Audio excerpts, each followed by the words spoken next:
আমার ভালোবাসা দুষ্টু মিষ্টি বন্ধুরা, তোমরা সবাই কেমন আছো? আমি জানি তোমরা এই শীতে একটুও ভালো নেই। তাই তোমাদের মনকে গরম করার জন্য আমি সেতু চলে এসেছি নতুন একটি গরম গল্প নিয়ে। আজকের এই গল্পটি শুনলে তোমরা গরম হয়ে যাবে এবং তোমাদের পাইপ দিয়ে জল বের হয়ে যাবে। তাই গল্পটি শোনার আগে অবশ্যই হেডফোন ব্যবহার করো।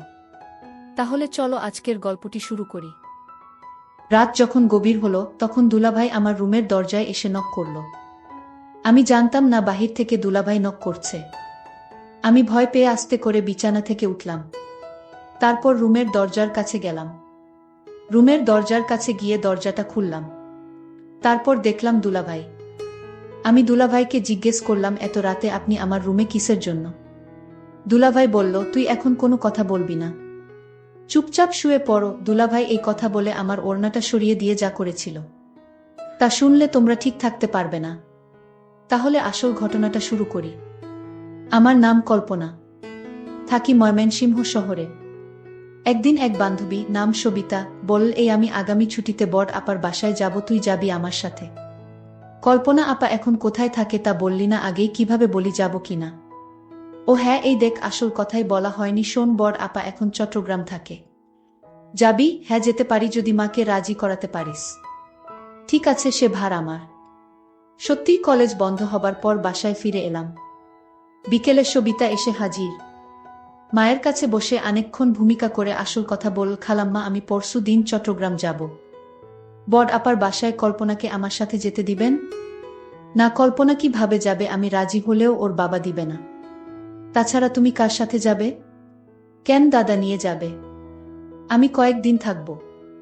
দাদা আমাকে রেখে চলে আসবে, আবার বড় আপার সাথে আমরা ফিরব। কয়দিন থাকবে? বেশি না, মাত্র 1 সপ্তাহ। ও, কল্পনা আসবে? হ্যাঁ, আপনি একটু বলেন খালুকে। আচ্ছা, দেখি। শেষ পর্যন্ত বাবা রাজি হলেন। চট্টগ্রামে কল্পনা আপার বাসায় এসে পৌঁছে দেখি এলাহি কারবার, তার শ্বশুর শাশুড়ি সহ আরও প্রায় 5-6 জন মেহমান এসেছে গতকাল। খাওয়া দাওয়ার পর এখন চিন্তা শোয়া হবে কোথায়। আপা পাশের বাসায় গেল। সে বাসায় ভদ্রলোক একা আছে, তার ফ্যামিলি গেছে ঢাকায়। হ্যাঁ, আপা পজিটিভ খবর নিয়ে এসেছে, এই পাশের বাসায় থাকব। আমি আর সবিতা।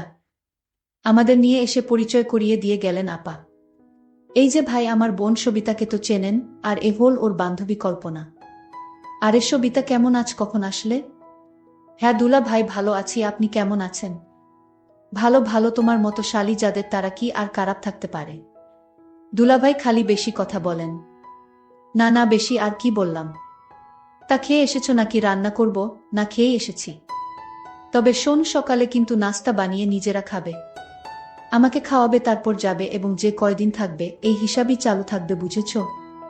আচ্ছা ভাবি, আপনি যান, ওদিকে ব্যবস্থা করেন। গিয়ে আমি দেখছি, এখানে ওরা এই রুমেই থাকবে। আমি দেখিয়ে দিচ্ছি, আছো তোমরা আমার সাথে। পাশের রুমে নিয়ে গেলেন, বিছানা দেখিয়ে বললেন, সবিতা তুমি তো চেন সব, তাহলে শুয়ে পর, অনেক লম্বা জার্নি করে এসেছ। আমি সিরিয়ালটা দেখে শোব। না, আমরাও দেখব। দেখবে? তাহলে আসো, দেখো। টিভি দেখাছিলাম আর বিভিন্ন গল্প করছি। বলেই ফেললাম, বাহ দুলাভাই, আপনি এত সুন্দর করে কথা বলেন। সবিতা আগে আপনার কথা কিছু বলেনি? নাকি আর কথা বলা, এই তো এমনি আর কি। আচ্ছা, তোমরা চা খাবে? লম্বা জার্নি করেছ, ভালো লাগবে। কে বানাবে? আপনি বানাবেন? মাথা খারাপ, দুইটা শালি ঘরে থাকতে কোনো বোকা চা বানিয়ে খায় বল? সবিতা বলল, না দুলাভাই, আমি বানিয়ে আনছি, আপনি বসেন। আমি সবিতায়ের সাথে রান্নাঘরে গেলাম, চায়ের কাপ এনে দুলাভাইয়ের হাতে দিলাম। উনি খুব খুশি হলেন। কি ব্যাপার তোমাদেরটা?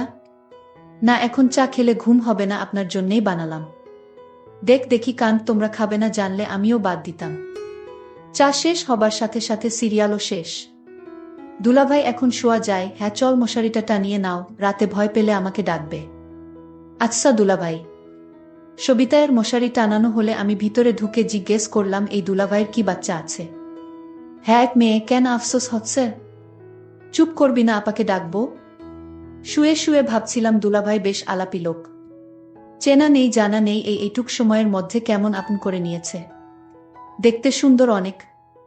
এ বাসার আপাটা কি লাকি, যদিও তাকে দেখি নাই, তবুও মনে হল একটু হিংসা হচ্ছে। এমন পুরুষ মানুষ কয়জন নারীর ভাগ্যে জোটে, অথচ আপা যখন নিয়ে আসছিল ভাবছিলাম, কোথায় না কোথায় নিয়ে যাচ্ছে। কিরে কল্পনা, ঘুমাচ্ছিস না? না রে, ঘুম আসছে না, কি করব? ও বুঝেছি, দুলাভাইয়ের কথা ভাবছিস। ধুর, কি যে বলিস না তুই।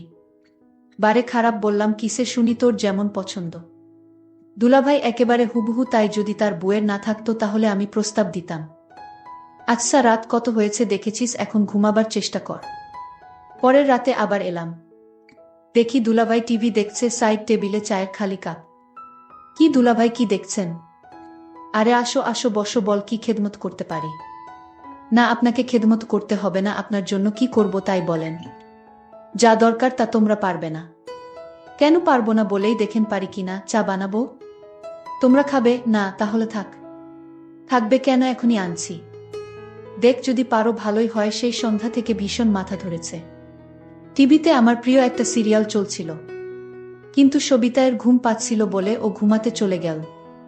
আমি কি করি ভেবে রয়ে গেলাম, দেখেই যাই। চা খেয়ে দুলাভাই বললেন, একটু কড়া করেছ বলে চাটা ভালো হয়েছে, দেখি যদি মাথাটা ছাড়ে। একই দুলাভাই, আপনার চোখ এমন লাল হয়ে আছে, কপালের পাশে রগ ফুলে গেছে কেন? ওই যে বলছি না, মাথা ব্যথা, এটা আমাকে খুব কষ্ট দেয়। মালিশ করে দিব? না থাক, তুমি বেড়াতে এসেছো, আবার কি মনে করবে? কি যে বলেন দুলাভাই, কি মনে করব? আপনার কষ্ট হচ্ছে তো।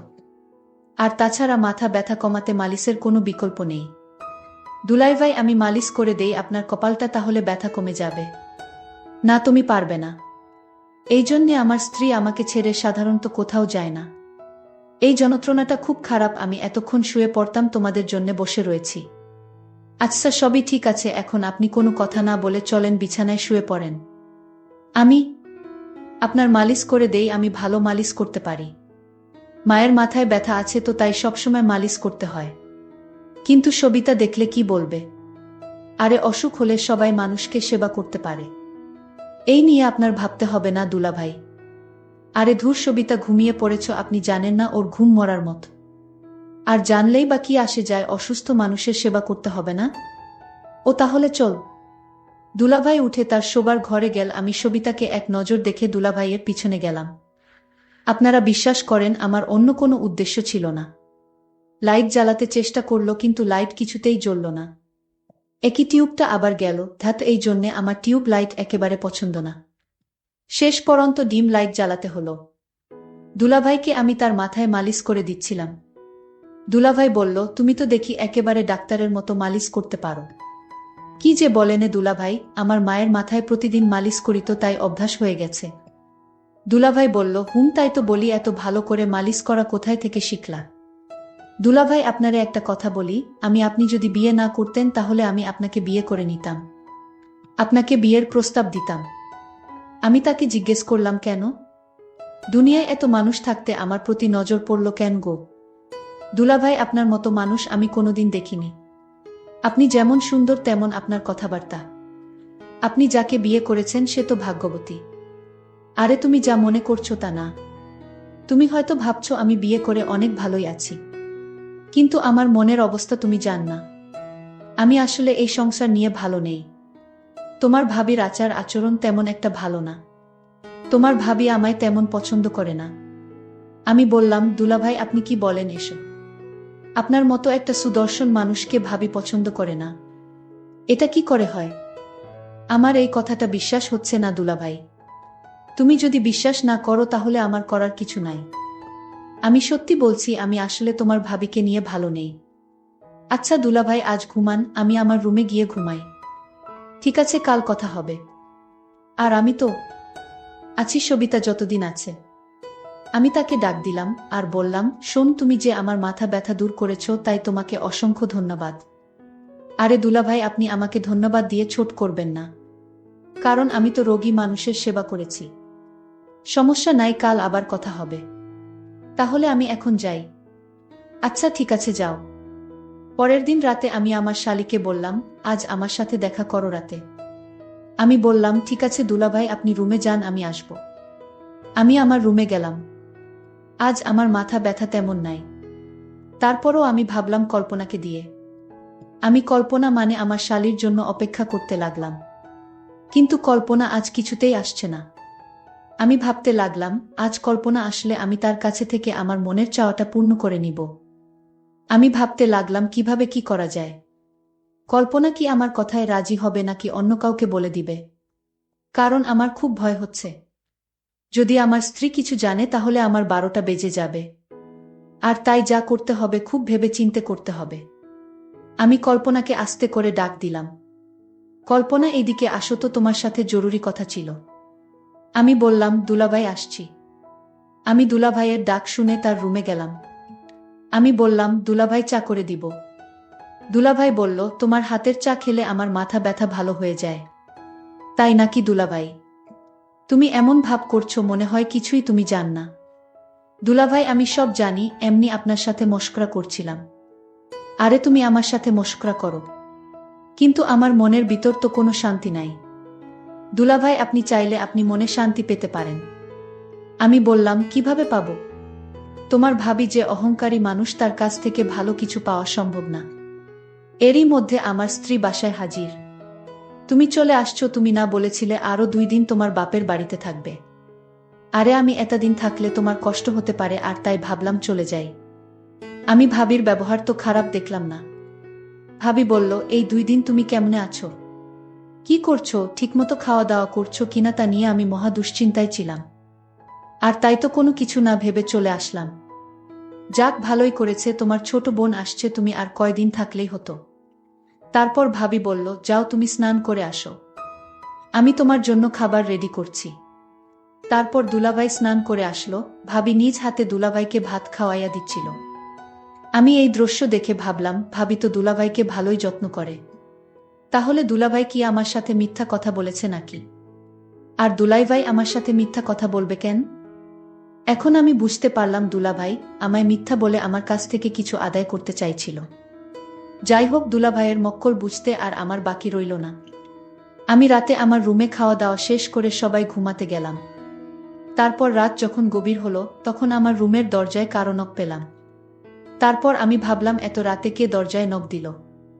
আমি কিছুটা ভয় পেলাম। তারপর আমি আস্তে আস্তে বিছানা থেকে উঠলাম আর দরজার কাছে গেলাম। তারপর মনে সাহস নিয়ে রুমের দরজাটা খুলে দিলমা। তারপর যাকে দেখলাম সে আর কেউ না, সে আমার দুলাভাই। আমি দুলাভাইকে বললাম, আপনি এত রাতে আমার রুমে কিসের জন্য? দুলাভাই বলল, ওই দিন তোমায় বলেছিলাম যে আমার কপালে সুখ নেই। আমার মাথা প্রচণ্ড ব্যথা করছে, অথচ তোমার ভাবিকে বললাম আমার মাথা ব্যথা করছে, একটু মালিশ করে দাও। সে রাগ দেখিয়ে বলল, আমি পারবো না। মাথা ব্যথা করলে ট্যাবলেট খাও। কিন্তু ট্যাবলেটে তো আমার মাথা ব্যথা সারে না। তোমার ভাবির আচার ব্যবহার আমার কাছে কিছু ভালো লাগে না। আমি দুলাভাইকে বললাম, তাহলে এখন আমি আপনার জন্য কি করতে পারি দুলাভাই?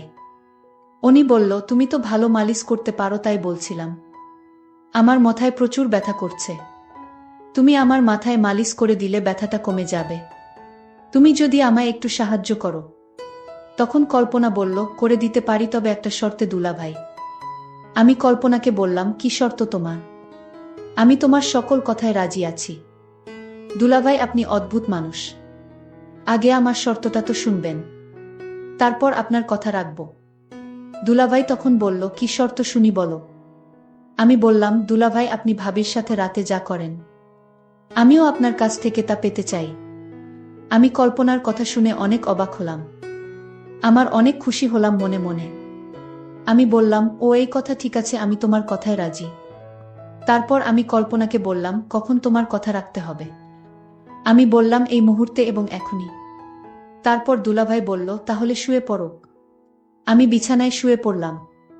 তারপর দুলাভাই আমার বিছানায় এসে বসল আর আমার ওড়নাটা সরিয়ে দিয়ে যা করেছিল তা আমি তোমাদের পরের পার্টে বলবো।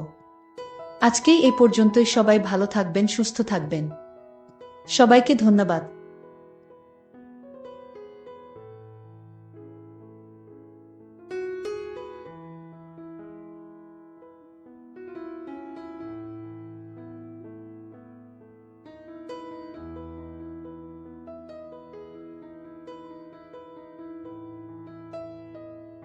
বন্ধুরা, তোমরা যারা আমার ইমো নাম্বার চাও এবং আমার সাথে ভিডিও কলে কথা বলতে চাও, তাহলে আমার চ্যানেলটি সাবস্ক্রাইব করে রাখো, কেননা আমি আগামী গল্পে আমার ইমো নাম্বারটি দিব এবং তোমরা সবাই আমার সাথে ভিডিও কলে কথা বলতে পারবে।